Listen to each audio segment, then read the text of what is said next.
नमस्कार, मैं अरविंद। एक बार फिर आप सभी का स्वागत है A2 कक्षा की इस कक्षा में। आज की कक्षा में हम बाल विकास से संबंधित महत्वपूर्ण प्रश्नों पर चर्चा करेंगे, जो कि आपके यूपी टेट 2026 के लिए बहुत ही महत्वपूर्ण और उपयोगी साबित होगा। तो आइए आज की कक्षा को शुरू करते हैं और देखते हैं पहला प्रश्न। पहला प्रश्न हमारा है कि जीन पियाजे के अनुसार अहम केंद्रितवाद, जिसे हम ईगोसेंट्रिज्म स्पीच कहते हैं, क्या है?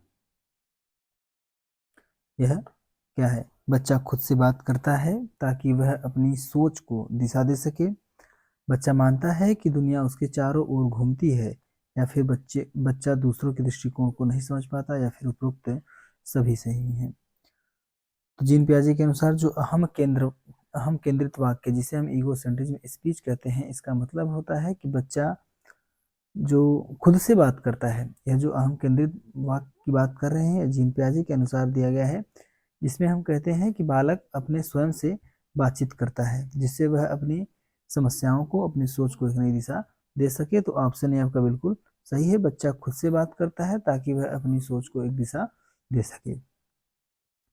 जिन पियाजे ने अहम केंद्रित वाक्य की बात की है, वहीं पर वाइगोत्स्की साहब जो हैं, वाइगोत्स्की जो हैं, इन्होंने इसी बात को इन्होंने कहा है प्राइवेट स्पीच। क्या कहा है? प्राइवेट स्पीच की बात की है, जिसे हम कहते हैं निज वार्ता। बातें दोनों एक ही हैं, लेकिन जिन पियाजे कहते हैं अहम केंद्रित वाक्य, वहीं वाइगोत्स्की कहते हैं प्राइवेट स्पीच, निज वार्ता, जिसमें दोनों में यही होता है कि बच्चा स्वयं से बात करता है ना, किसी एक कोने में बैठकर अपने आप से अपनी समस्याओं पर अपने से बात करता है, जिससे उसका हल निकाल सके। अगला प्रश्न है, लेवाइगोत्स्की के अनुसार जेडपीडी, जिसे हम जोन ऑफ प्रॉक्सिमल डेवलपमेंट कहते हैं, इसका क्या अर्थ होता है? जेडपीडी का अर्थ क्या है? वह क्षेत्र जहां बच्चा अकेले सब कुछ कर सकता है, या वह अंतर जो बच्चा स्वतंत्र रूप से कर सकता है और जो सहायता के साथ कर सकता है, या फिर बच्चे के सीखने की अंतिम सीमा, या शिक्षक द्वारा दिया गया दंड। तो जेडपीडी क्या है? जेडपीडी का जो कॉन्सेप्ट है, इसे हम वाइगोत्स्की को जब पढ़ रहे थे, उसमें हमने वाइगोत्स्की का जो सिद्धांत था उसे हमने पढ़ा था। सिद्धांत का नाम था इनके सामाजिक सामाजिक सांस्कृतिक सिद्धांत। इसी सिद्धांत में हमने जेडपीडी को पढ़ा था, जिसका अर्थ होता है जोन ऑफ प्रॉक्सिमल डेवलपमेंट, जिसे हम कहते हैं समीपस्थ विकास का क्षेत्र या समीपस्थ विकास का स्तर। तो जो जेडपीडी है, जेडपीडी वह अंतर है जो बच्चा स्वतंत्र रूप से कर सकता है और जो सहायता के साथ कर सकता है। तो ऑप्शन बी आपका बिल्कुल सही है। इसी जेडपीडी में हमने इसके फोल्डिंग की भी बात की थी, इसके फोल्डिंग की भी बात की थी, जिसे हम कहते हैं पाड़ या ढांचा, या फिर सहारा देना। सहारा किसे देते हैं हम? सहारा उन बच्चों को देते हैं जो किसी समस्या को जेडपीडी के क्षेत्र में, जेडपीडी में जो किसी समस्या को हल करने में उन्हें सहायता की आवश्यकता होती है, जिससे वह उस समस्या को हल कर पाते हैं। तो इसके फोल्डिंग का मतलब होता है एक अस्थाई सहारा देना। तो ऑप्शन बी आपका बिल्कुल सही है। अगला प्रश्न की बात करें तो अगला प्रश्न है, विकास एक क्रमिक और मंद गति से चलने वाली प्रक्रिया है, यह कथन किसका है? विकास एक क्रमिक और मंद गति से चलने वाली प्रक्रिया है। स्किनर ने कहा है, हर्लाग ने कहा है, पियाजे ने कहा है, या फिर कोहलर ने कहा है? किसने कहा है कि विकास एक क्रमिक और मंद गति से चलने वाली प्रक्रिया है? तो स्किनर साहब ने कहा है कि विकास एक क्रमिक और मंद गति से चलने वाली प्रक्रिया है। तो ऑप्शन ए आपका बिल्कुल सही है। आप सभी जानते हैं कि स्किनर का जो सिद्धांत है, स्किनर के सिद्धांत का नाम है क्रिया प्रसूत अनुबंधन का सिद्धांत। क्रिया प्रसूत अनुबंधन का सिद्धांत, जिसमें हम क्रिया प्रसूत का मतलब होता है क्या? जिसमें क्रिया प्रसूत का मतलब होता है कि पुनर्बलन से प्रेरित होने वाले व्यवहार। किससे? पुनर्बलन से प्रेरित होने वाले व्यवहार को हम क्या कहते हैं? क्रिया प्रसूत कहते हैं। वहीं हर्लाक की बात करें तो आप सभी जानते हैं कि हर्लाक का कथन है कि जो विकास है, विकास के फलस्वरूप व्यक्ति में नवीन विशेषताएं और नवीन योग्यताएं प्रकट होती हैं। यह किसने कहा है? तो हर्लाक ने कहा है। वहीं हम पियाजे की बात करें तो आप सभी जानते हैं कि जो पियाजे का सिद्धांत है, संज्ञानात्मक विकास का सिद्धांत आप सभी जानते हैं। और वहीं पर कोहलर की बात करें तो कोहलर के सिद्धांत का नाम है सूझ एवं अंतर्दृष्टि का सिद्धांत, है ना, सूझ एवं अंतर्दृष्टि का सिद्धांत। तो ऑप्शन आपका बिल्कुल सही है। स्किनर ने कहा है विकास एक क्रमिक और मंद गति से चलने वाली प्रक्रिया है।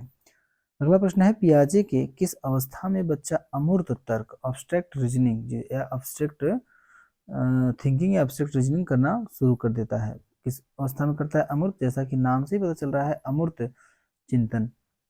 तो पूर्व संक्रियात्मक, मूर्त संक्रियात्मक, औपचारिक संक्रियात्मक या फिर इंद्रिय जनित गामक। तो आप सभी जानते हैं अमूर्त चिंतन जो होता है वह होता है औपचारिक संक्रियात्मक में। तो ऑप्शन सी आपका बिल्कुल सही है, औपचारिक संक्रियात्मक अवस्था में।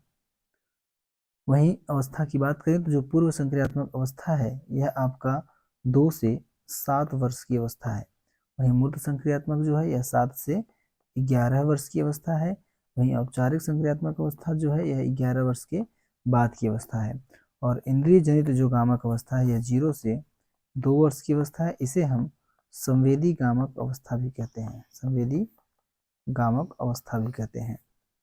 ऑप्शन सी आपका बिल्कुल सही है। अगले प्रश्न की बात करें तो अगला प्रश्न है वाइगोस्की ने बच्चों के सीखने में किस कारक की भूमिका पर सबसे अधिक बल दिया है? वाइगोस्की ने बच्चों के सीखने के किस कारक की भूमिका पर सबसे अधिक बल दिया है? आनुवांशिक पर दिया है, भौतिक पर दिया है, सामाजिक पर दिया है या फिर नैतिक पर दिया है? आप सभी जानते हैं कि जो वाइगोस्की का सिद्धांत है, सिद्धांत का नाम ही है सामाजिक सांस्कृतिक सिद्धांत, सामाजिक सांस्कृतिक सिद्धांत। तो सबसे अधिक किस पर बल दिया है वाइगोस्की ने? सामाजिक विकास पर दिया है। और वाइगोस्की का कहना है कि जो बालक का विकास होता है वह कहाँ पर होता है? खेल के मैदान में होता है। खेल के मैदान में बालक का सबसे ज्यादा विकास होता है। किसने कहा? वाइगोस्की ने कहा। ऑप्शन सी आपका बिल्कुल सही है। अगला प्रश्न है शैशवावस्था। शैशवावस्था इन्फेंसी स्टेज जिसे कहते हैं, हमें सीखने की प्रक्रिया का स्वरूप कैसा होता है? शैशवावस्था में सीखने की प्रक्रिया का स्वरूप कैसा होता है? मंद होता है, तीव्र होता है, औसत होता है या फिर इसमें से कोई नहीं? तो आप सभी जानते हैं कि शैशवावस्था में जो सीखने की प्रक्रिया होती है वह कैसी होती है? तीव्र होती है। सीखने की प्रक्रिया तीव्र होती है। तो ऑप्शन बी आपका बिल्कुल सही है। अगला प्रश्न है विकास के सिर पदाभिमुख, विकास के सिर पदाभिमुख जिसे हम सेफालोकॉर्डल के नाम से जानते हैं, सिद्धांत के अनुसार विकास कैसे होता है? सिर पदाभिमुख सेफालोकॉर्डल सिद्धांत के अनुसार विकास कैसे होता है? पैर से सिर की ओर होता है, या सिर से पैर की ओर होता है, या मध्य से बाहर की ओर, या सामान्य से विशिष्ट की ओर? तो आप सभी जानते हैं कि जो सिर पदाभिमुख का सिद्धांत है जिसे हम कहते हैं सेफालोकॉर्डल, इसमें जो विकास की दिशा होती है सिर से पैर की तरफ होती है। तो ऑप्शन बी आपका बिल्कुल सही है, सिर से पैर की तरफ विकास की दिशा होती है। अगला प्रश्न है पियाजे के अनुसार स्कीमा क्या है? पियाजे के अनुसार स्कीमा क्या है? तो आप सभी जानते हैं कि स्कीमा क्या है? एक मानसिक संरचना होती है। क्या होती है? मानसिक संरचना होती है जिसमें हम किसी भी विषय वस्तु की जो छवि होती है उसको क्या करते हैं? हम स्टोर करके रखते हैं। तो ऑप्शन देख लेते हैं। मानसिक संरचनाओं का एक पुंज या संगठन होता है, शारीरिक क्रियाएं होती हैं, या सीखने की एक विधि है, वातावरण के साथ समायोजन है। तो स्कीमा क्या है? मानसिक संरचनाओं का एक संगठन है। ऑप्शन ए आपका बिल्कुल सही है, मानसिक संरचनाओं का संगठन है। अगला प्रश्न देखते हैं। अगला प्रश्न है बालक का विकास आनुवंशिकता और वातावरण का गुणनफल है, यह किसने कहा है? बालक का विकास आनुवंशिकता और वातावरण का गुणनफल है, यह किसने कहा है? यह किसने कहा? वुडवर्थ ने कहा है, गैरेट ने कहा है, थॉर्नडाइक ने कहा है, या फिर हॉलैंड ने? तो जो बालक का विकास होता है, बालक के डेवलपमेंट की बात करें तो डेवलपमेंट क्या होता है? आनुवंशिकता और वातावरण का गुणनफल, मतलब हेरिडिटी और इन्वायरमेंट का गुणनफल होता है डेवलपमेंट, बालक का विकास। यह किसने कहा है? तो यह कहने वाले जो मनोवैज्ञानिक हुए उन्हें हम वुडवर्थ के नाम से जानते हैं। ऑप्शन आपका बिल्कुल सही है, वुडवर्थ। वुडवर्थ ने कहा कि बालक का जो विकास है आनुवंशिकता और वातावरण का गुणनफल है। बालक के विकास में कितना प्रतिशत आनुवंशिकता का है और कितना प्रतिशत वातावरण का है यह बता पाना संभव नहीं है। इसलिए कहा जाता है कि जो बालक का विकास है वह आनुवंशिकता और वातावरण के अंतःक्रिया से अनुवांशिकता और वातावरण की अंतःक्रिया से बालक का विकास होता है। ऑप्शन ए आपका बिल्कुल सही है, वुडवर्थ ने कहा है। अगला प्रश्न है, वाइगोत्स्की द्वारा दी गई स्कैफोल्डिंग, जिसे हम पाड़ या ढांचा कहते हैं, तकनीक का क्या अर्थ है? बच्चे को पूरी तरह से काम करने देना, या सीखने के दौरान वयस्कों द्वारा दी गई अस्थायी सहायता, या फिर बच्चे को दंड देना या बच्चे की नकल करना। तो आप सभी जानते हैं स्कैफोल्डिंग का मतलब होता है क्या? पाड़ या ढांचा या फिर सहारा देना। हमने जेडपीडी में इसे पढ़ा था। स्कैफोल्डिंग का मतलब होता है एक अस्थायी सहायता करना, किसके द्वारा? वयस्कों के द्वारा। और वयस्कों में भी कौन होना चाहिए? तो यम के ओ होना चाहिए। यम के ओ का मतलब होता है मोर नॉलेजेबल,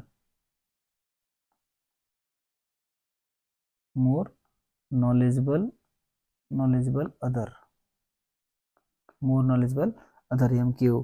तो कोई भी व्यक्ति दे सकता है, वयस्क भी दे सकते हैं, आपसे बड़ा व्यक्ति, आपसे छोटा व्यक्ति, लेकिन शर्त ये है कि वह एम के ओ होना चाहिए, मोर नॉलेजेबल अदर, आपसे अधिक जानने वाला होना चाहिए। तो ऑप्शन बी आपका बिल्कुल सही है। सीखने के दौरान वयस्कों द्वारा दी गई अस्थायी सहायता को हम स्कैफोल्डिंग कहते हैं।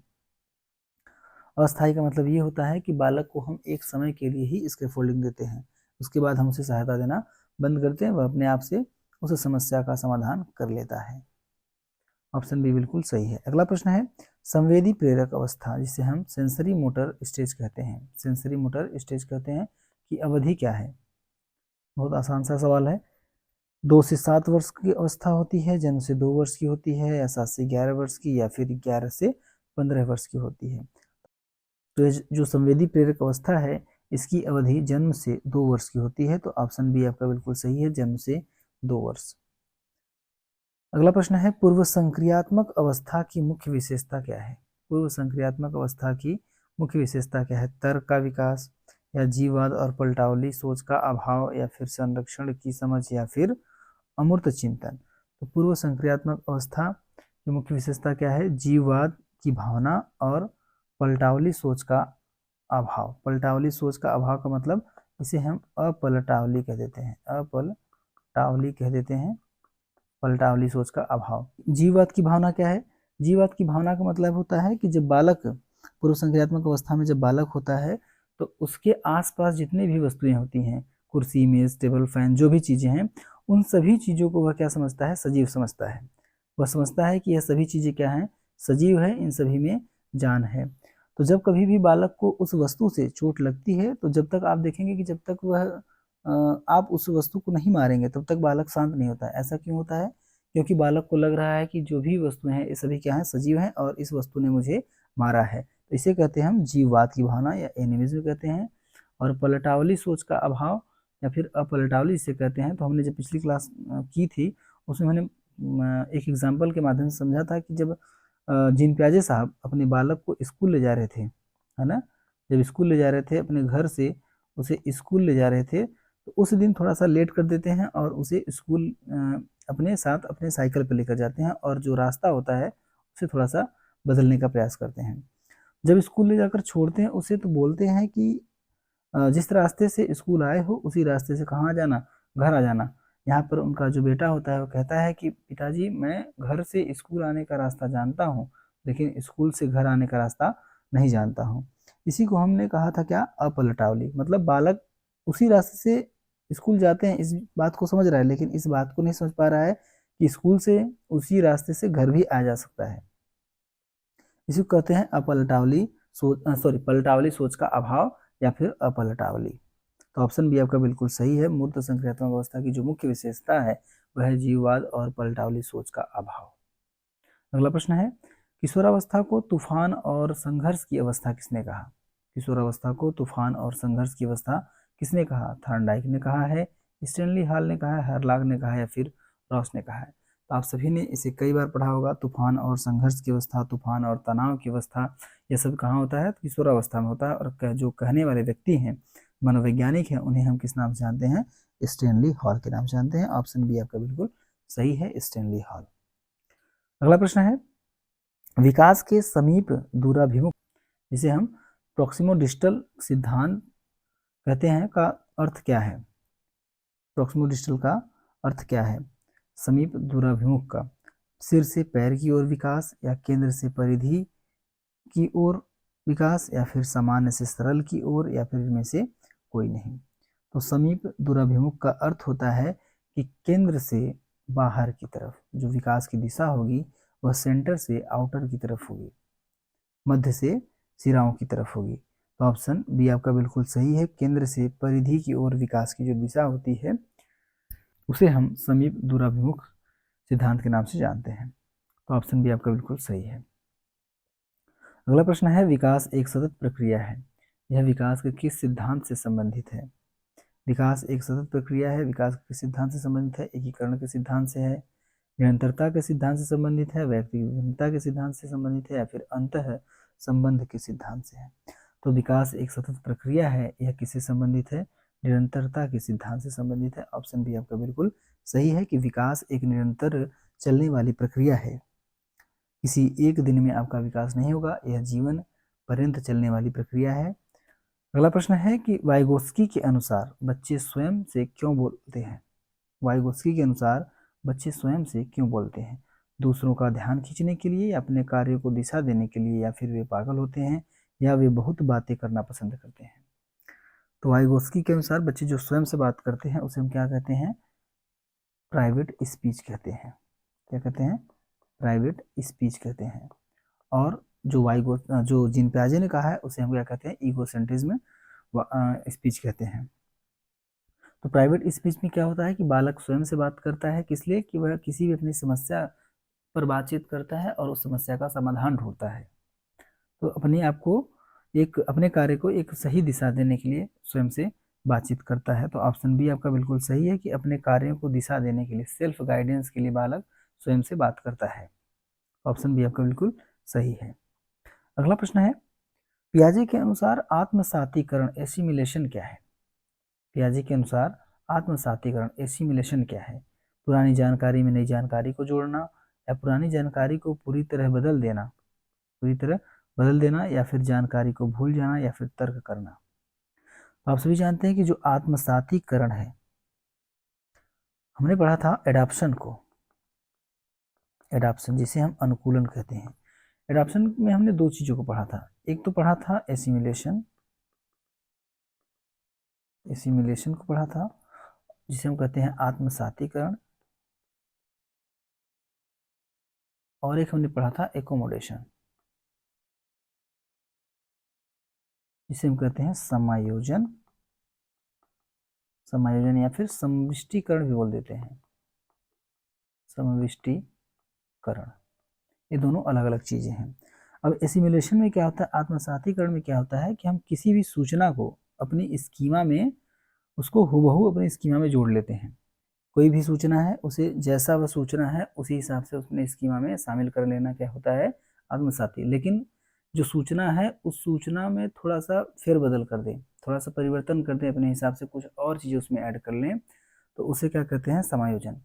जैसे मान लीजिए शिक्षक आपको पढ़ा रहा है, जैसा उसने पढ़ाया वैसा ही आपने याद कर लिया, उसे बोलेंगे आत्मसातीकरण।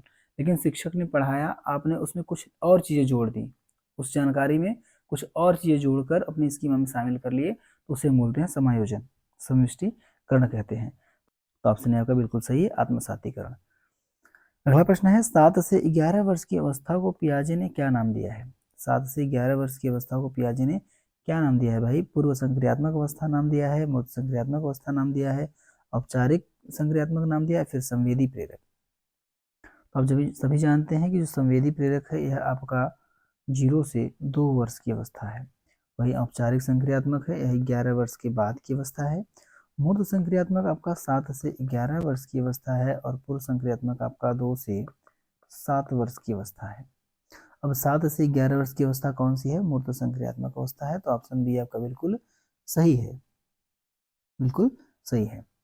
अगला प्रश्न है, मनुष्य को जो कुछ बनना होता है, मनुष्य को जो कुछ बनना होता है वह प्रारंभ में 4 से 5 वर्षों में बन जाता है, यह कथन किसका है?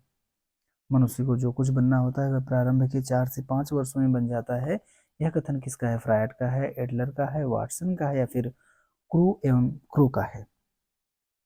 क्रू एवं क्रू का है। तो बताइए किसका है? तो आप सभी जानते हैं कि मनुष्य को जो कुछ बनना होता है प्रारंभ में 4 से 5 वर्षों में ही बन जाता है। यह कहने वाले जो मनोवैज्ञानिक थे उन्हें हम फ्रायड के नाम से जानते हैं, इन्हें हम सिगमंड फ्रायड के नाम से जानते हैं। ऑप्शन ए आपका बिल्कुल सही है। अगला प्रश्न है पियाजे के अनुसार समायोजन एकोमोडेशन का अर्थ क्या है? पियाजे के अनुसार एकोमोडेशन का अर्थ क्या है? पुराने स्कीमा को नई जानकारी के अनुसार संशोधित करना, या नई जानकारी को छोड़ देना, या बिना सोचे समझे स्वीकार कर लेना, या इसमें से कोई नहीं। हमने भी देखा कि समायोजन में क्या करते हैं, हम किसी नई जानकारी को अपने स्कीमा में शामिल करते हैं, लेकिन संशोधित करके, या फिर पुराने स्कीमा को संशोधित करना भी क्या है, समायोजन ही तो है। पुराने स्कीमा को नई जानकारी के अनुसार संशोधित करना क्या होता है? समायोजन होता है। ऑप्शन ए आपका बिल्कुल सही है। अगला प्रश्न है निजी वाक्य, जिसे हम प्राइवेट स्पीच कहते हैं, है ना, प्राइवेट स्पीच कहते हैं, शब्दावली का प्रयोग सबसे पहले किसने किया था? पियाजे ने किया, वाइगोत्स्की ने किया, स्किनर ने किया, फिर चॉम्स्की ने किया। किसने किया? तो हमने भी देखा कि जो निजी वाक्य है यह किसने दिया था? तो वाइगोत्स्की ने वाइगोत्स्की ने जो स्वयं से बात करता है बालक, उसे हम निजी वाक्य कहते हैं, है ना, निजी वाक्य कहते हैं। तो ऑप्शन बी आपका बिल्कुल सही है। वाइगोत्स्की साहब ने इसे सबसे पहले प्रयोग किया। किसने प्रयोग किया? वाइगोत्स्की साहब ने। और वहीं जो ईगो सेंट्रिज्म था उसे पियाजे ने यूज किया था। अगला प्रश्न है बाल विकास में प्रकृति, जिसे हम नेचर कहते हैं, से क्या तात्पर्य है? प्रकृति, नेचर और नर्चर, इसे हम नर्चर मतलब वातावरण, है ना। तो बाल विकास में प्रकृति और वातावरण, नेचर और नर्चर पर क्या है? वातावरण से है, जैविक विशिष्टता या आनुवंशिकता से है, स्कूल का माहौल से, या फिर समाज से है। तो प्रकृति का मतलब होता है आपकी हेरिडिटी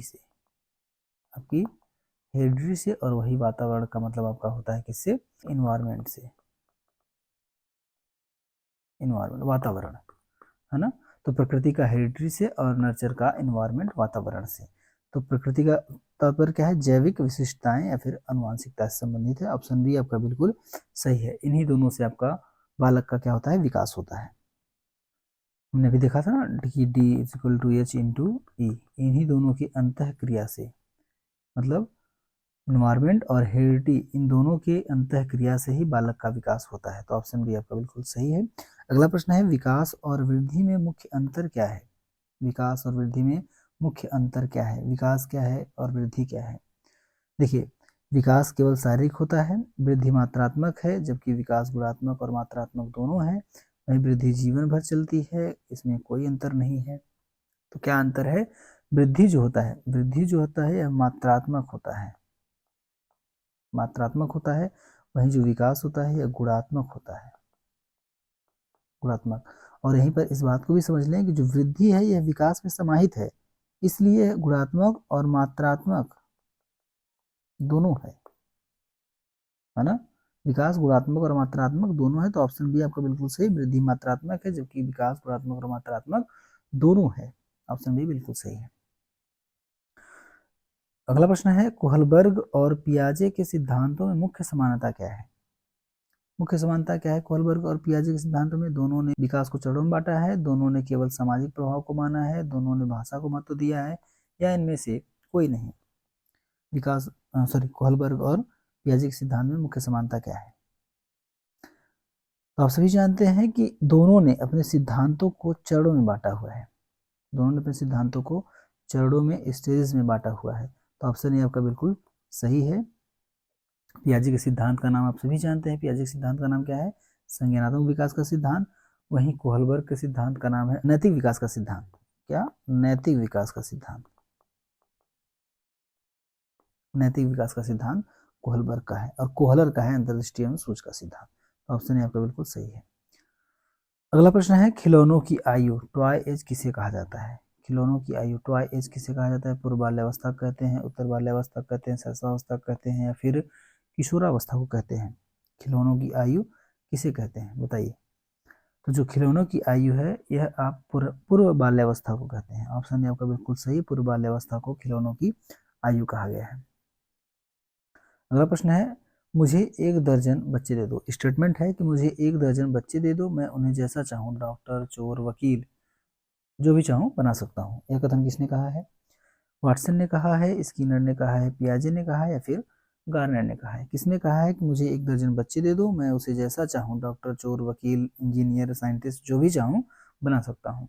तो यह जो कहने वाले मनोवैज्ञानिक थे उनका नाम है Watson, J B Watson. Option A आपका बिल्कुल सही है, जेबी वाटसन ने कहा है। अगला प्रश्न है, वाइगोत्स्की के अनुसार भाषा और विचार, वाइगोत्स्की के अनुसार भाषा और विचार जन्म से ही अलग होते हैं और बाद में मिल जाते हैं, या भाषा और विचार पूरी तरह स्वतंत्र होते हैं, या फिर भाषा विचार से पहले आती है, या फिर इनमें से कोई नहीं? तो जो भाषा और विचार है, प्रारंभ में बालक का जो भाषा और विचार होता है वह बड़ों से अलग होता है, लेकिन जब वह बड़ा होता है तो बाद में मिल ही जाता है। तो ऑप्शन ए आपका बिल्कुल सही है, जन्म से ही अलग होते हैं और बाद में मिल जाते हैं। अगला प्रश्न है, वस्तु अस्थायित्व का अभाव पियाजे की किस अवस्था में, वस्तु अस्थायित्व का अभाव पियाजे की किस अवस्था में पाया जाता है? संवेदी प्रेरक में पाया जाता है, पूर्व संक्रियात्मक में पाया जाता है, या फिर मूर्त संक्रियात्मक में पाया जाता है, या फिर औपचारिक संक्रियात्मक में पाया जाता है? जो वस्तु अस्थायित्व का अभाव है वह बालक संवेदी प्रेरक, जो संवेदी कामक अवस्था है उसमें पाया जाता है। और यह जो संवेदी कामक अवस्था है 0 से 2 वर्ष की अवस्था है, और इसी अवस्था में बालक लगभग जब वह 8 मंथ का होता है, 8 महीने का होता है, तब बालक में वस्तु अस्थायित्व का अभाव पाया जाता है। 8 महीने के बाद बालक में वस्तु अस्थायित्व का अभाव आ जाता है, लेकिन वस्तु अस्थायित्व का अभाव 8 महीने के पहले होता है, 8 से 12 महीना, कितना, 8 से 12 महीने के, है ना? उसके बाद बालक में जो वस्तु अस्थायित्व का अभाव है विकसित हो जाता है। ऑप्शन ए आपका बिल्कुल सही है। अगला प्रश्न है, विकास के एकीकरण के सिद्धांत का क्या अर्थ है? विकास के एकीकरण के सिद्धांत का क्या अर्थ है? बच्चा पहले पूरे अंग को, फिर अंगों के भागों को चलाना सीखता है, या फिर विकास अलग अलग दिशाओं में होता है, या फिर विकास रुक जाता है, विकास केवल सिर से शुरू होता है? तो एकीकरण का जो सिद्धांत है उसका अर्थ होता है कि पहले बालक अपने शरीर के अंग को हिलाता है, फिर उस अंग के भाग को हिलाता है, उसके बाद उस अंग और अंग के भाग दोनों को एक साथ चलाना सीख जाता है, उसी को हम कहते हैं एकीकरण का सिद्धांत। तो ऑप्शन ए आपका बिल्कुल सही है। अगला प्रश्न है, सामूहिक एकालाप जिसे हम कलेक्टिव मोनोलॉग कहते हैं की अवधारणा किसने दी? तो आप सभी जानते हैं कि जो सामूहिक एकालाप है, कलेक्टिव मोनोलॉग है, इसे इसकी अवधारणा दिए थे कौन? पियाजे साहब, पियाजे साहब ने दिया था कलेक्टिव मोनोलॉग को। अब यह कलेक्टिव मोनोलॉग है क्या कि जब कई लोग एक साथ बोलते हैं, है ना, कई लोग एक साथ बोलते हैं लेकिन वास्तव में एक दूसरे से बातचीत नहीं कर रहे होते हैं, है ना, बोल रहे हैं सभी साथ में लेकिन बातचीत कोई नहीं कर रहा है, सब अपने अपने विचारों पर बात कर रहे हैं, अपने अपने विचारों पर केंद्रित होकर बोल रहे होते हैं, वह एक दूसरे से नहीं बात करते हैं, उसी को हम बोलते हैं कलेक्टिव मोनोलॉग, कलेक्टिव मोनोलॉग ना। अकेले कई लोग, बहुत से लोग हैं एक ही साथ खड़े होकर बात कर रहे हैं, बोल रहे हैं लेकिन एक दूसरे से बात नहीं कर रहे हैं, अपनी समस्याओं पर, अपने विचारों पर केंद्रित होकर बोल रहे होते हैं, उसी को हम कहते हैं सामूहिक एकालाप। एक शिक्षिका अपनी कक्षा में रचनावादी, जिसे हम कंस्ट्रक्टिविज्म कहते हैं, दृष्टिकोण अपनाना चाहती है, उसे क्या करना चाहिए? रचनावादी में क्या होता है कि बालक अपने ज्ञान का निर्माण करता है, तो रचनावादी दृष्टिकोण को अपनाना चाहती हैं तो क्या करना पड़ेगा? बच्चों को पाठ्यपुस्तक से उत्तर रटने के लिए कहना है, या बच्चों को चर्चा और प्रयोगों के माध्यम से ज्ञान निर्माण का अवसर देना है, या केवल प्रतिभाशाली बच्चों पर ध्यान देना है, या फिर सख्त अनुशासन बनाए रखना है?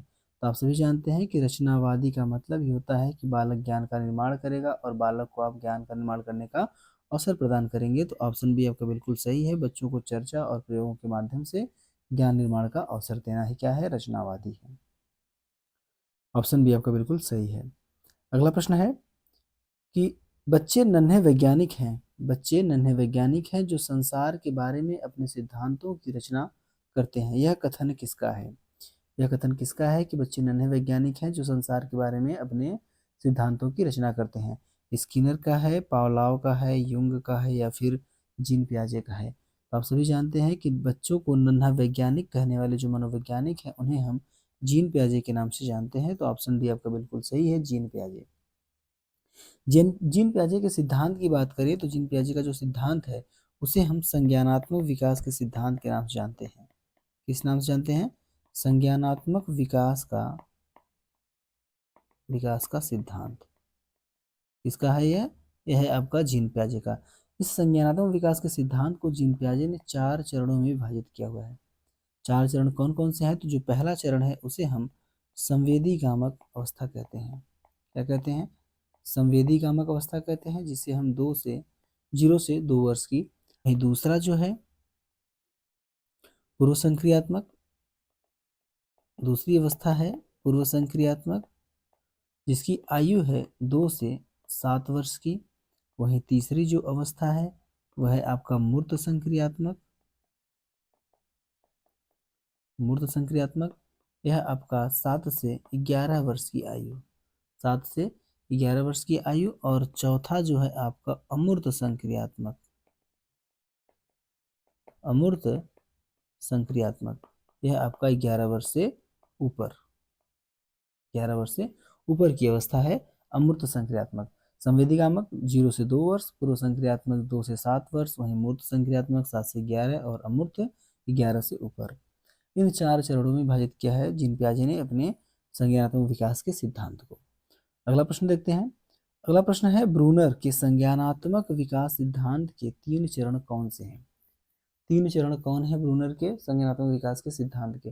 जिस प्रकार से संज्ञानात्मक विकास का सिद्धांत जीन पियाजे का है, उसी प्रकार ब्रूनर ने भी संज्ञानात्मक विकास का सिद्धांत दिया था और अपने सिद्धांत को 3 चरणों में विभाजित किया था। 3 चरण कौन कौन से हैं? तो पहला चरण जो है, पहला चरण है क्रिया आधारित। क्या है? क्रिया आधारित, जिसे हम क्रियात्मक भी कहते हैं, क्रियात्मक। दूसरा है आपका प्रतिबिंबात्मक। क्या है? प्रतिबिंबात्मक, जिसे हम चित्र आधारित भी कहते हैं, चित्र आधारित। और वही तीसरा जो है उसे हम संकेतात्मक कहते हैं। क्या कहते हैं? संकेतात्मक, संकेतात्मक, जिसे हम भाषा आधारित कहते हैं, भाषा आधारित कहते हैं। क्रियात्मक आधारित, क्रिया आधारित में क्या होता है कि बालक क्रियाओं के माध्यम से या करके सीखता है। वहीं प्रतिबिंबात्मक में क्या होता है, बालक जो है कि मानसिक चित्रों और छवियों या फिर दृश्यों के द्वारा अधिगम करता है या फिर सीखता है। वहीं संकेतात्मक की बात करें तो संकेतात्मक को हम भाषा भाषा आधारित कहते हैं। इसमें बालक क्या करता है कि भाषा, प्रतीकों और तर्क के माध्यम से सीखता है। तो इन 3 चरणों में ब्रूनर साहब ने अपने सिद्धांत, जो कि संज्ञानात्मक विकास का सिद्धांत है, इसको विभाजित किया। तो ऑप्शन बी आपका बिल्कुल सही, क्रियात्मक, प्रतिबिंबात्मक और संकेतात्मक। ऑप्शन बी आपका बिल्कुल सही है। अगला प्रश्न है, एक बच्चा तर्क करता है, एक बच्चा तर्क करता है कि हिंज को दवा की चोरी नहीं करनी चाहिए थी क्योंकि चोरी करना कानून के खिलाफ है। कोहलबर्ग के अनुसार वह किस चरण में है? कोहलबर्ग के अनुसार वह किस चरण में है कि हिंज को दवा की चोरी नहीं करनी चाहिए थी क्योंकि चोरी करना कानून के खिलाफ है? पूर्व परंपरागत में है, या परंपरागत स्तर में, या फिर उत्तर परंपरागत स्तर, या फिर सामाजिक अनुबंधन अभिविन्यास में है? तो आप सभी जानते हैं कि कोहलबर्ग का जो सिद्धांत है उसे हम नैतिक विकास का सिद्धांत के नाम से जानते हैं। नैतिक विकास के सिद्धांत, नैतिक विकास का सिद्धांत। इसमें इन्होंने इसके 3 स्तर की बात की है। 3 स्तर कौन कौन से हैं? तो पहला है पूर्व परंपरा, पूर्व परंपरागत स्तर। दूसरा है आपका परंपरागत, परंपरागत स्तर। वहीं तीसरा है उत्तर परंपरागत स्तर, उत्तर परंपरागत स्तर। जो नैतिक विकास का सिद्धांत है, इसके 3 स्तर में भी 6 चरण हैं। 6 चरण हैं, 2-2 चरणों में। इसमें भी 2 चरण हैं, इसमें भी 2 चरण हैं और इसमें भी 2 चरण हैं। तो यहाँ पर क्वेश्चन पूछा है कि हिंज को दवा की चोरी नहीं करनी चाहिए थी क्योंकि चोरी करना कानून के खिलाफ है। कोहलबर्ग के अनुसार वह किस चरण में है? बच्चा किस चरण में है? तो बालक, यहाँ पर तो उसे दंड और आज्ञा पालन है। यहाँ पर परंपरागत जो भी नियम समाज में बने हुए हैं, नियम कानून समाज में बने हैं, उसकी बात करता है बालक। और यहाँ पर अपने हिसाब से बालक बात करता है। अपने हिसाब से बात करने का मतलब कि जो भी चीज़ें उसे सही लगती हैं वह सही हैं, जो चीज़ें उसे गलत लगती हैं वह गलत है। तो ऑप्शन बी बिल्कुल सही है। परंपरागत स्तर कानून और व्यवस्था अभिविन्यास की बात करता है। बालक का जो तर्क है वह कहाँ पर है? परंपरागत स्तर में है। तो ऑप्शन बी आपका बिल्कुल सही है। अगला प्रश्न है अधिगम के लिए आकलन। अधिगम के लिए आकलन, असेसमेंट फॉर लर्निंग का मुख्य उद्देश्य क्या है? अधिगम के लिए आकलन जो असेसमेंट फॉर लर्निंग है का मुख्य उद्देश्य क्या है? छात्रों को पास या फेल करना है, छात्रों के बीच तुलना करना, शिक्षण अधिगम प्रक्रिया के दौरान छात्रों की समझ को जानना और सुधार करना, या सत्र के अंत में report card banana. Assessment for learning का मतलब है कि जो हम असेसमेंट कर रहे हैं किसके लिए कर रहे हैं? लर्निंग के लिए कर रहे हैं। अधिगम के लिए हम आकलन कर रहे हैं। यह जो पैराडाइम्स ऑफ असेसमेंट है यह 4 प्रकार का होता है। एक आपका होता है असेसमेंट ऑफ लर्निंग, दूसरा होता है असेसमेंट फॉर लर्निंग, और तीसरा होता है असेसमेंट एज लर्निंग,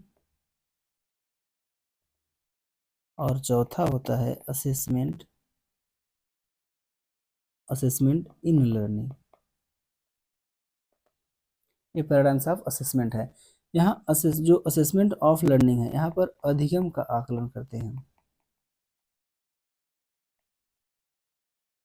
अधिगम का आकलन मतलब अधिगम कितना है, आपका बालक कितना सीखा हुआ है उसका आकलन करते हैं। असेसमेंट फॉर लर्निंग में क्या करते हैं कि अधिगम के लिए आकलन करते हैं। किसके लिए? अधिगम के लिए आकलन करते हैं। और वहीं असेसमेंट एज लर्निंग का मतलब है कि अधिगम के समान लर्निंग, अधिगम के समान लर्निंग। वही असेसमेंट इन लर्निंग मतलब अधिगम में आकलन होता है। यहाँ पर अधिगम में आकलन करते हैं। यहाँ पर कहाँ पर? असेसमेंट इन लर्निंग में। अब अधिगम का आकलन करते हैं कि बालक कितना अधिगम कितना सीखा हुआ है, बालक उसकी जानकारी कितना बालक को ज्ञान है उसका हम अधिगम करते हैं। असेसमेंट फॉर लर्निंग क्या करते हैं कि बालक कितना सीख रहा है, अधिगम कराने के लिए हम लर्निंग कर रहे हैं। और असेसमेंट एज लर्निंग का मतलब कि बालक का जो अधिगम होगा उसके समकक्ष जो लोग हैं उसका आकलन करेंगे कि बालक कितना अधिगम हो पाए। जैसे में होता क्या ना कि अपने समकक्ष जो अपने मित्र हैं, पीयर्स हैं, उनको बोलते हैं पहले पढ़ लेंगे, याद कर लेंगे, उसके बाद बोलेंगे कि देखो मेरा कितना सही हो रहा है कितना गलत हो रहा है, तो उससे बोलते हैं असेसमेंट एज लर्निंग। और असेसमेंट इन लर्निंग का मतलब होता है कि अधिगम में है, जैसे बुक्स होती हैं, किताबें जो हैं, उस किताब में कुछ पैराग्राफ्स पहले दिया रहेगा, उसके बाद उसी में कुछ प्रश्न पूछ देगा। यहाँ पर कुछ पैराग्राफ रहेगा और यहीं पर एक बॉक्स में कुछ प्रश्न रहेगा कि आओ करके देखते हैं या फिर कितना हमने सीखा, इस प्रकार से कुछ यहाँ पर दिया रहेगा। और इसे कहते हैं कि असेसमेंट इन लर्निंग मतलब असेस लर्निंग हो रहा है, इसी के अंतर्गत हम असेसमेंट भी कर लेंगे, बालक का आकलन भी कर लेंगे, इसे बोलते हैं असेसमेंट इन लर्निंग। यहाँ पर क्वेश्चन है कि अधिगम के लिए आकलन। अधिगम के लिए आकलन का मतलब है कि जो शिक्षण कार्य चल रहा है उसी दौरान हम बालक को बालक का आकलन करेंगे कि बालक के ज्ञान में कितना, समझ में कितना सुधार हो रहा है, कितना नहीं हो रहा है। तो ऑप्शन सी बिल्कुल सही है। शिक्षण अधिगम प्रक्रिया के दौरान ही छात्र की समझ को जानना और सुधार करना क्या कहलाता है? अधिगम के लिए आकलन। अधिगम के लिए आकलन शिक्षण अधिगम प्रक्रिया के दौरान छात्रों की समझ को जानना और सुधार करना। ऑप्शन सी बिल्कुल सही है। अगला प्रश्न है कि निम्नलिखित में कौन सा सामाजिक संरचनावाद सोशल कंस्ट्रक्टिविज्म का उदाहरण है? निम्नलिखित में से कौन सा सामाजिक संरचनावाद सोशल कंस्ट्रक्टिविज्म का उदाहरण है? बार बार अभ्यास करना, पुरस्कार और दंड का प्रयोग करना, या सहयोगात्मक अधिगम, या फिर व्याख्यान विधि। तो सामाजिक संरचनावाद जो सोशल कंस्ट्रक्टिविज्म का उदाहरण है वह है सहयोगात्मक अधिगम। कोलैबोरेटिव लर्निंग को हम कहते हैं सामाजिक संरचनावाद। इसमें क्या होगा कि एक दूसरे के साथ हम सहयोग करके अधिगम करेंगे। ऑप्शन सी आपका बिल्कुल सही है। अगला प्रश्न है विकास एक कभी न समाप्त होने वाली प्रक्रिया है। सही बात है, विकास कभी न समाप्त होने वाली प्रक्रिया है। यह किस सिद्धांत से संबंधित है? अंतः संबंध का सिद्धांत है, या निरंतरता का सिद्धांत है, एकीकरण का सिद्धांत है, या फिर अंतः क्रिया का सिद्धांत है? तो आप सभी जानते हैं कि विकास कभी न समाप्त होने वाली प्रक्रिया है। यह आपका निरंतरता का सिद्धांत के तहत हम इसे कंसीडर करते हैं कि विकास कभी न समाप्त होने वाली प्रक्रिया है। ऑप्शन बी आपका बिल्कुल सही है, निरंतरता का सिद्धांत। निरंतरता का सिद्धांत। अगला प्रश्न है एक छात्र को गणितीय गणना करने में कठिनाई हो रही है। गणितीय गणना करने में कठिनाई हो रही है, उसे कौन सी अक्षमता हो सकती है? तो आप सभी जानते हैं कि जो गणितीय गणना से संबंधित अक्षमता है, अधिगम अक्षमता है, उसे हम डिस्कैल्कुलिया के नाम से जानते हैं। ऑप्शन बी आपका बिल्कुल सही है। डिस्कैल्कुलिया किससे संबंधित है? गणितीय अक्षमता से। वहीं डिसलेक्सिया की बात करें तो डिसलेक्सिया आपका पठन विकार है, पठन से संबंधित अक्षमता है। वहीं डिस्ग्राफिया लेखन से संबंधित, और डिस्प्रेक्सिया जो है यह आपका शारीरिक समन्वय से संबंधित है। इसे शारीरिक समन्वय से, जिसे हम न्यूरोलॉजिकल डिसऑर्डर भी कहते हैं, है ना, डिस्प्रेक्सिया को। तो ऑप्शन बी बिल्कुल सही है, डिस्कैलकुलिया गणितीय गणना से संबंधित है। अगला प्रश्न है डिस्ग्राफिया का मुख्य रूप से किस कठिनाई से जुड़ा है? तो डिस्ग्राफिया आप सभी जानते हैं किससे है, लेखन से संबंधित है। ऑप्शन सी आपका बिल्कुल सही है, लेखन से संबंधित। अगला प्रश्न है एडीएचडी का पूर्ण रूप क्या है? एडीएचडी का पूर्ण रूप क्या है? Attention deficit hyper activity disorder है, या फिर advance development of human disorder है, या फिर अटेंशन डिफिसिट हायर डिसऑर्डर है, या फिर अटेंशन डिफिसिट हियरिंग डिसऑर्डर है? तो एडीएचडी का जो पूर्ण रूप है, जो फुल फॉर्म है, उसे हम attention deficit hyper activity disorder के नाम से जानते हैं। ऑप्शन ए आपका बिल्कुल सही है। अगला प्रश्न है एक बच्चा जो सा को वाज और न्यूक्लियर को अनक्लियर पढ़ता है वह किससे पीड़ित है? यह आपका सीटेट का क्वेश्चन है कि एक बच्चा जो सा को वाज पढ़ता है और न्यूक्लियर को अनक्लियर पढ़ता है, यह किससे संबंधित है? यहाँ पर आप देख रहे हैं कि यह पठन संबंधित विकार है। क्या है? पढ़ने से संबंधित अक्षमता है। तो इसे हम क्या किस नाम से जानते हैं? तो डिसलेक्सिया के नाम से जानते हैं। ऑप्शन ए आपका बिल्कुल सही है, डिसलेक्सिया।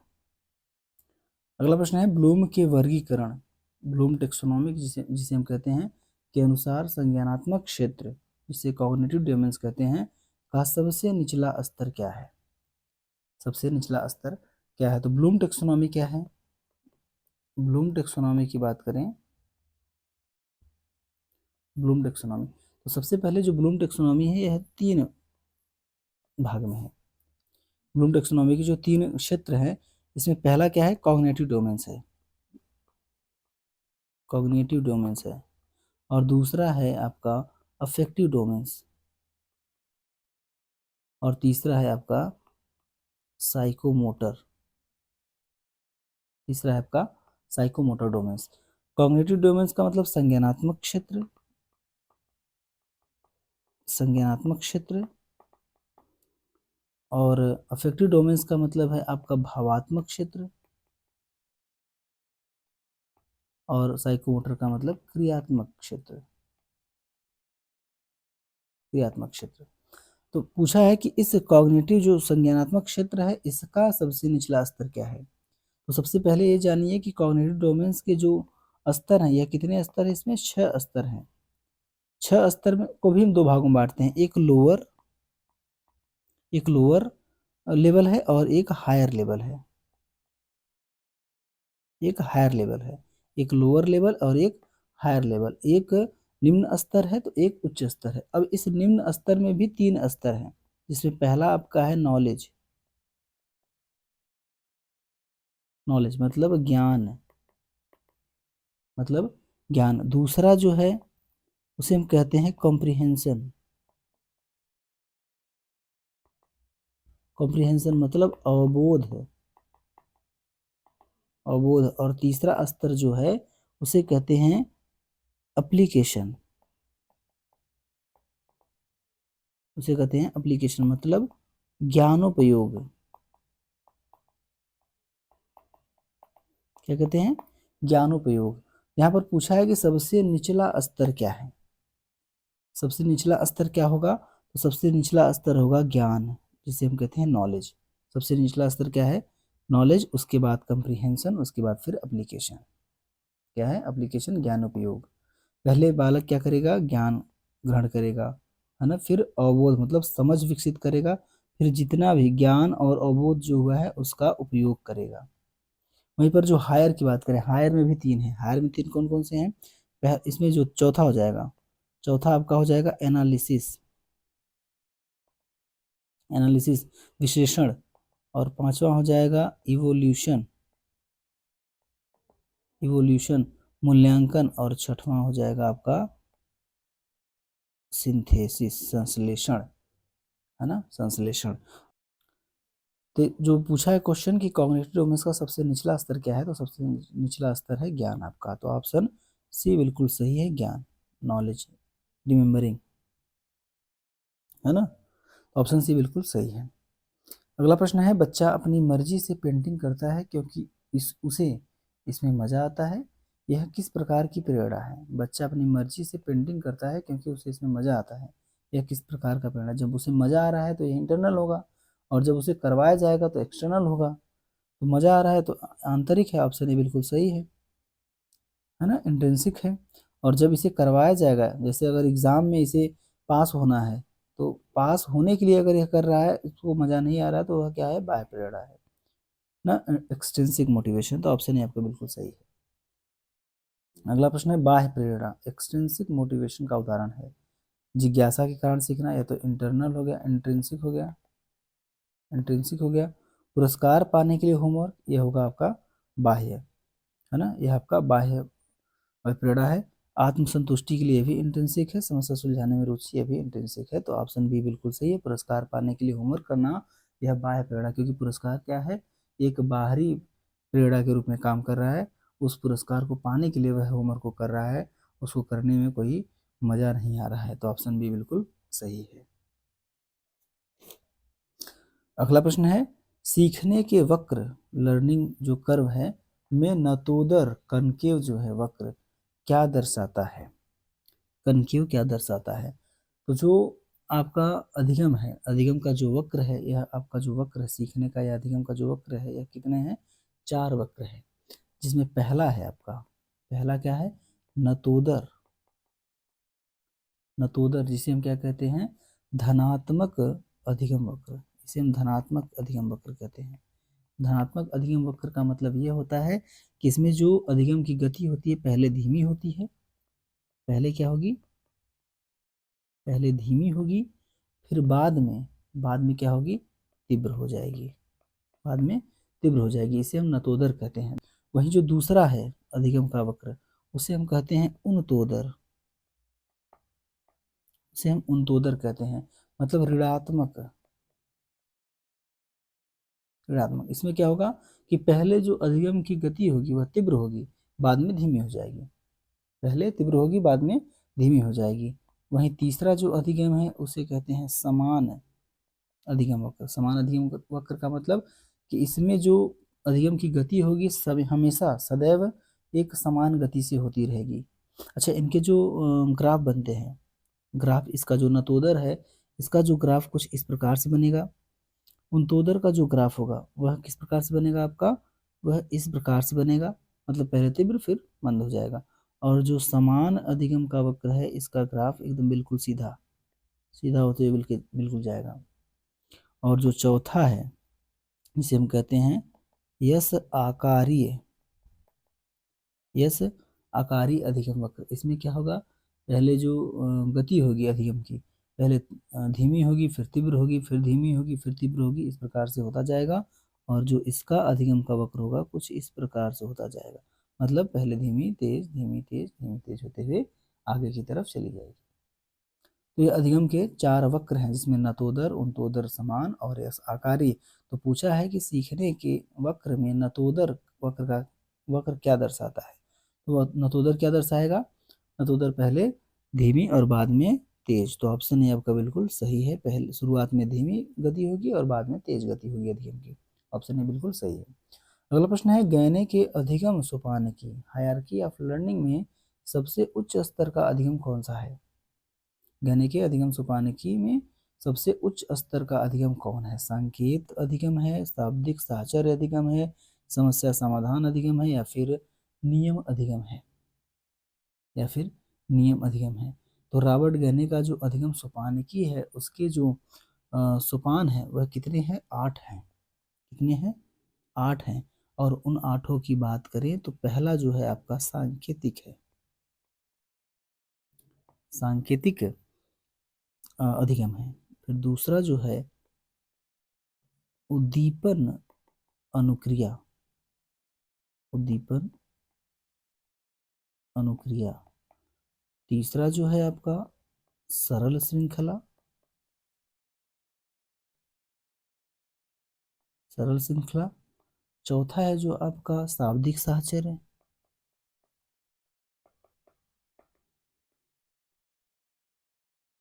शाब्दिक साहचर्य। और पांचवा आपका है विभेदीकरण। विभेदीकरण। छठा है आपका संप्रत्यय और सातवां है आपका नियम और आठवां है आपका समस्या समाधान। तो जो सांकेतिक है यह एकदम निम्न स्तर है इसका, और जो समस्या समाधान है यह इसका उच्च स्तर है, जो ज्ञान का अधिगम सोपान की है। सांकेतिक सबसे नीचे और अधिगम समस्या समाधान सबसे उच्च। तो क्वेश्चन पूछा है कि सबसे उच्च स्तर कौन सा है ना, तो सबसे उच्च स्तर क्या है, समस्या समाधान। ऑप्शन सी बिल्कुल सही है, सबसे उच्च स्तर है अधिगम, सॉरी समस्या समाधान अधिगम। ऑप्शन सी बिल्कुल सही है। अगला प्रश्न है ह्यूरिस्टिक विधि, ह्यूरिस्टिक मेथड या खोज विधि के जनक कौन है। खोज विधि के जनक कौन है, तो आप सभी जानते हैं कि डीवी हैं, H.E. आर्मस्ट्रांग हैं, किलपैट्रिक हैं या फिर फ्रोबेल है। तो जो ह्यूरिस्टिक विधि है इसके जो जनक हैं आर्मस्ट्रांग है, ऑप्शन बी आपका बिल्कुल सही है, E.H. आर्मस्ट्रांग है ना। किलपैट्रिक आप सभी जानते हैं प्रोजेक्ट मेथड है जिसे हम योजना विधि कहते हैं। वहीं फ्रोबेल का है किंडरगार्टन, किंडरगार्टन है ना। तो 17 का ऑप्शन बी बिल्कुल सही है। अगला प्रश्न है जॉन डीवी ने शिक्षा में कौन सी क्रिया जॉन डीवी ने शिक्षा को कैसी प्रक्रिया माना है। जॉन डीवी ने शिक्षा को कैसी प्रक्रिया माना है, एक ध्रुवी माना है, द्विध्रुवी माना है या फिर त्रिध्रुवी ध्रुवीय माना है या फिर यांत्रिक माना है। तो आप सभी जानते हैं कि जॉन डीवी ने शिक्षा को त्रिध्रुवीय प्रक्रिया माना, जिसमें शिक्षक छात्र पाठ्यक्रम तीनों होते हैं। तो ऑप्शन सी आपका बिल्कुल सही है, त्रिध्रुवीय प्रक्रिया जिसमें शिक्षक छात्र पाठ्यक्रम तीनों होते हैं। तो ऑप्शन सी आपका बिल्कुल सही है, त्रिध्रुवीय। अगला प्रश्न है एक शिक्षक कक्षा में दृश्य श्रव्य सामग्री ऑडियो विजुअल एड्स का प्रयोग करता है, क्यों करता है।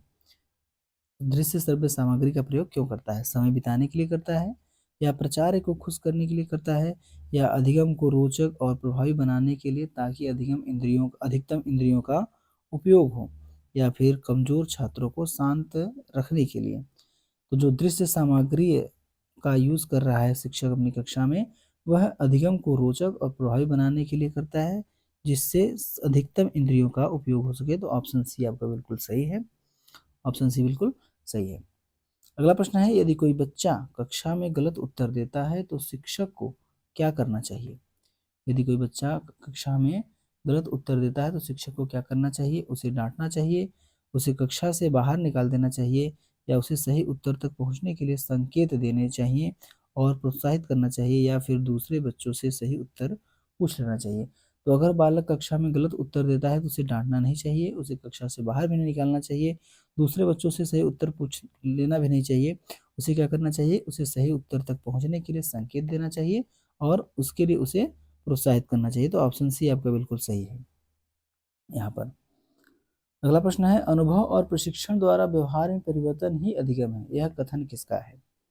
अनुभव और प्रशिक्षण के द्वारा व्यवहार में परिवर्तन ही अधिगम है, यह किसने कहा है। स्किनर ने कहा है, गेट्स व अन्य ने कहा है, क्रो ने कहा है, या फिर वुडवर्थ ने कहा है। तो आप सभी जानते हैं अनुभव प्रशिक्षण द्वारा व्यवहार में परिवर्तन ही अधिगम है, यह गेट्स व अन्य ने कहा है। ऑप्शन बी आपका बिल्कुल सही है, यह स्टेटमेंट है। अधिगम के कई ऐसे स्टेटमेंट हैं जिसमें स्किनर, क्रो, वुडवर्थ और गिलफोर्ड साहब ने दिया हुआ है। तो ऑप्शन बी बिल्कुल सही है, अनुभव प्रशिक्षण के द्वारा व्यवहार में परिवर्तन क्या है, अधिगम है। अगला प्रश्न है प्रयास और त्रुटि का सिद्धांत किसने दिया है। प्रयास और त्रुटि का सिद्धांत किसने दिया है, कोहलर ने दिया है, पावलाव ने दिया है, थॉर्नडाइक ने दिया है, या फिर स्किनर ने दिया है। आप सभी जानते हैं प्रयास और त्रुटि कह लें या फिर इसे हम उद्दीपक अनुक्रिया कह लें, यह सभी सिद्धांत किसने दिया है, तो थॉर्नडाइक ने दिया है। ऑप्शन सी बिल्कुल सही है, प्रयास और त्रुटि का सिद्धांत किसका है, थॉर्नडाइक का है। ऑप्शन सी बिल्कुल सही है। अगला प्रश्न है कोहलर ने अपना प्रयोग सुल्तान नामक किसी जानवर पर किया था। सुल्तान नामक किस जानवर पर किया था, कुत्ता पर किया था, चिंपैंजी पर, बिल्ली पर, या फिर कबूतर पर। तो कोहलर ने जो अपना प्रयोग किया था सुल्तान नामक जो सुल्तान नामक जानवर था वह कौन था, तो चिंपैंजी था। ऑप्शन बी आपका बिल्कुल सही है, चिंपैंजी था जिसका नाम क्या था, सुल्तान। ऑप्शन बी बिल्कुल सही है। अगला प्रश्न है, वाइगोत्स्की के अनुसार बच्चे कैसे सीखते हैं? वाइगोत्स्की के अनुसार बच्चे कैसे सीखते हैं? जब पुनर्बलन प्रदान किया जाता है, या परिपक्व होने पर, अनुकरण से, वयस्कों और समवयस्कों के साथ परस्पर क्रिया के माध्यम से, या फिर वयस्कों और समवयस्कों के साथ परस्पर क्रिया करके। तो जो बच्चा वाइगोत्स्की के अनुसार अगर बात करें, तो वाइगोत्स्की के अनुसार बालक वयस्कों और समवयस्कों के साथ परस्पर क्रिया करके क्या करता है? सीखता है। हमने उसकी को जब पढ़ा था तो उसमें जेडपीडी को पढ़ा था, जेडपीडी को पढ़ा था, और जेडपीडी में ही हमने इसके फोल्डिंग को भी पढ़ा था। इसके फोल्डिंग का मतलब ही होता है पाड़ या ढांचा या फिर सहारा देना, या फिर सहारा देना। तो सहारा देना का मतलब क्या हो कि बालक अपने वयस्क या अपने जो अपने से बड़े हैं, जिसे हम यम के ओ कहते हैं, क्या कहते हैं? यम के ओ, मोर नॉलेजेबल अदर, इनसे क्या करता है? सहायता प्राप्त करता है और अधिगम करता है ना? अधिगम करता है किससे? अपने जो मोर नॉलेजेबल अदर है, कौन हो सकता है? उसके शिक्षक हैं, उसके माता पिता हैं, उसके बड़े भाई हैं, है ना? ये सभी क्या हैं? उससे बड़े हैं, जो कि उसे क्या करेंगे? इसके फोल्डिंग देंगे। तो बालक अपने वयस्क और समवयस्कों के साथ परस्पर क्रिया करके क्या करता है? अधिगम करता है। तो ऑप्शन डी बिल्कुल सही है। किसके अनुसार? वाइगोत्स्की के अनुसार। अगला प्रश्न है, समीपस्थ विकास का क्षेत्र जेडपीटी, जिसे जोन ऑफ प्रॉक्सिमल डेवलपमेंट कहते हैं, है ना, समीपस्थ विकास का स्तर जिसे कहते हैं, का संप्रत्यय किसने दिया है? तो समीपस्थ विकास का जो क्षेत्र है जिसे जेडपीडी कहते हैं, यह किसने दिया है? पियाजे ने दिया है, ब्रूनर ने, लेवाइगोस्की ने, या फिर बंडूरा ने? तभी हमने देखा किसने? लेवाइगोस्की ने समीपस्थ विकास का क्षेत्र जो है उसे दिया हुआ है। तो ऑप्शन सी बिल्कुल सही है। अगला प्रश्न है, पावलाव के प्रयोग में कुत्ते का लार टपकना कैसी अनुक्रिया है? पावलाव के प्रयोग में कुत्ते का लार टपकाना कैसी अनुक्रिया है? कैसी अनुक्रिया है? स्वाभाविक अनुक्रिया है, कृत्रिम अनुक्रिया है, या फिर सीखा हुआ व्यवहार है, या इनमें से कोई नहीं? तो जो कुत्ते का लार टपकाना है, यह एक स्वाभाविक क्रिया है। और क्या है? एक स्वाभाविक क्रिया है, न्यूट्रल रिस्पॉन्स है। ऑप्शन है आपका बिल्कुल सही है। अगला प्रश्न है, जब पूर्व का अधिगम नई स्थितियों में सीखने में बाधा उत्पन्न करता है तो उसे क्या कहते हैं? जब पूर्व का अधिगम किसी नए अधिगम को सीखने में बाधा उत्पन्न करे तो उसे हम नकारात्मक अधिगम का स्थानांतरण कहते हैं। क्या कहते हैं? नकारात्मक अधिगम का स्थानांतरण कहते हैं। और वहीं पर जब पूर्व का अधिगम किसी नए अधिगम को सीखने में सहायता प्रदान करे, जब सहायता प्रदान करेगा तो धनात्मक कहते हैं, या फिर सकारात्मक अधिगम का स्थानांतरण कहते हैं। वहीं पर जब पूर्व का अधिगम किसी नए अधिगम में न तो सहायता करे न ही बाधा उत्पन्न करे तो उसे हम क्या कहते हैं? शून्य स्थानांतरण कहते हैं। उसे हम शून्य स्थानांतरण कहते हैं। तो यहाँ पर क्या है कि बाधा उत्पन्न कर रहा है, जब बाधा उत्पन्न करेगा तो नकारात्मक अधिगम का स्थानांतरण होगा। ऑप्शन बी आपका बिल्कुल सही है। अगला प्रश्न है, मैस्लो के आवश्यकता पदानुक्रम सिद्धांत में सबसे उच्च स्तर की आवश्यकता क्या है? सबसे उच्च स्तर की आवश्यकता क्या है? सुरक्षा की आवश्यकता है, या शारीरिक आवश्यकता है, या आत्मसिद्धि का है, या फिर सम्मान की आवश्यकता है? तो आप सभी जानते हैं मैस्लो का जो आवश्यकता पदानुक्रम का सिद्धांत है, इसे इन्होंने 5 स्तरों में विभाजित किया हुआ है। कितने स्तरों में? 5 स्तरों में विभाजित किया है। जिसमें पहला जो आपका है उसे हम फिजिकल नीड कहते हैं। क्या कहते हैं? फिजिकल नीड कहते हैं। दूसरा जो है इसे हम सेफ्टी, है ना, सेफ्टी नीड कहते हैं। तीसरा जो है इसे हम बिलोंगिंग्स एंड क्या कहते हैं? लव नीड्स कहते हैं। और वहीं चौथा जो है इसे हम स्टीम्ड नीड्स कहते हैं। और जो पांचवा है उसे हम सेल्फ एक्चुअलाइजेशन नीड्स कहते हैं। फिजिकल नीड मतलब शारीरिक आवश्यकता, यहाँ पर सुरक्षा की आवश्यकता, यहाँ पर सामाजिक आवश्यकता, जिसमें उसके रिलेशंस होते हैं, मित्र होते हैं, फ्रेंड्स होते हैं, ये सभी। स्टीम्स नीड्स का मतलब जो आत्मसम्मान, जो सम्मान की आवश्यकता है। और सेल्फ एक्चुअलाइजेशन का मतलब आत्मसिद्धि, है ना, आत्मसिद्धि की जो आवश्यकता है। तो यहाँ से फिजिकल नीड है, यह सबसे निम्न स्तर है, सबसे निम्न स्तर है। और वहीं पर सेल्फ एक्चुअलाइजेशन जो है यह सबसे उच्च स्तर है। तो क्वेश्चन पूछा है कि आवश्यकता पदानुक्रम सिद्धांत में सबसे उच्च स्तर की आवश्यकता क्या है? सबसे उच्च स्तर क्या होगा? आत्मसिद्धि, सेल्फ एक्चुअलाइजेशन, आत्मसिद्धि की आवश्यकता। तो ऑप्शन सी आपका बिल्कुल सही है। अगला प्रश्न है, शिक्षण अधिगम प्रक्रिया में इसके फोल्डिंग पाड़ का क्या अर्थ है? इसके फोल्डिंग का क्या अर्थ है? रट कर याद करना है।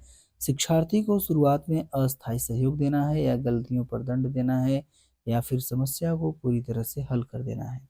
तो जो इसके फोल्डिंग का मतलब ही होता है पाड़ या ढांचा या फिर सहारा देना। क्या? सहारा देना। और सहारा कैसा देंगे हम? तो अस्थायी सहारा देंगे। जितना उसे आवश्यकता है बालक को उतना ही देंगे। ऐसा नहीं है कि अस्थायी रूप से उसे हम सहारा ही देते रहेंगे। जिस स्तर तक उसे सहारे की आवश्यकता है, पहाड़ की आवश्यकता है, उतना ही हम देंगे। उसके बाद इसके फोल्डिंग को हटा लेंगे। तो शिक्षार्थी को शुरुआत में अस्थायी सहयोग देना ही क्या है? इसके फोल्डिंग है। ऑप्शन बी आपका बिल्कुल सही है। अगला प्रश्न है, गेस्टाल्ट शब्द का अर्थ क्या है? गेस्टाल्ट शब्द का अर्थ क्या है? व्यवहार है, अनुबंधन है, या फिर समग्र या पूर्णकार है, या फिर संज्ञान है। तो गेस्टाल्ट शब्द का अर्थ होता है क्या? समग्र या संपूर्ण। समग्र या संपूर्ण इसका अर्थ होता है इसका, गेस्टाल्ट का। तो ऑप्शन सी आपका बिल्कुल सही है। आज की कक्षा में बस इतना ही करते हैं। मिलते हैं आपसे अगली कक्षा में। तब तक वीडियो को लाइक शेयर सब्सक्राइब करते रहिए। स्वस्थ रहिए, मस्त रहिए।